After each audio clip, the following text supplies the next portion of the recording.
यवतमाळच्या आर्णी तालुक्यातील तडणी गावात भीषण आग लागून एका घरासह 3 गोठे जळून खाक झाले आहेत।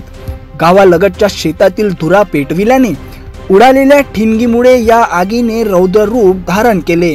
या दुर्घटनेत प्रचंड वित्तहानी झाली असून एका इस्माने जीवाची बाजी लावून घरातील गॅस सिलेंडर बाहेर काढल्याने संपूर्ण गाव बेचिराख होण्यापासून वाचले। उन्हाळ्याच्या दिवसात शेतातील मशागतीच्या कामाला वेग आला आहे।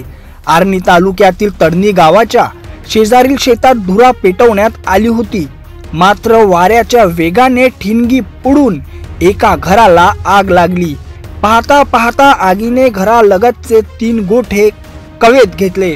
या घटनेत घरातील महत्त्वाची कागदपत्रे, शेती उपयोगी साहित्य, किमती वस्तू आणि रोख रक्कम जळून खाक झाली। गोठ्यातील कडबा, कुटार, शेतीचे अवजारे आणि एक बकरीचे पिल्लू या आगीच्या भक्षस्थानी पडले। आग इतकी भयंकर होती की काही वेळाने पूर्ण घर आणि गोठे जळून गेले। गावकऱ्यांनी प्रयत्न केले, पण आगीचा वेग खूपच जास्त होता। या आगीत घरातील गॅस सिलेंडर देखील स्फोट होण्याच्या स्थितीत होते, मात्र प्रफुल्ल आडे या युवकाने जीवाची बाजी लावून सिलेंडर बाहेर काढले। त्यामुळे त्याच्या अंगावर आगीचा तडाखा बसला आणि केस जळाले, मात्र त्याच्या धाडसामुळे संपूर्ण गाव जळण्यापासून बचावले।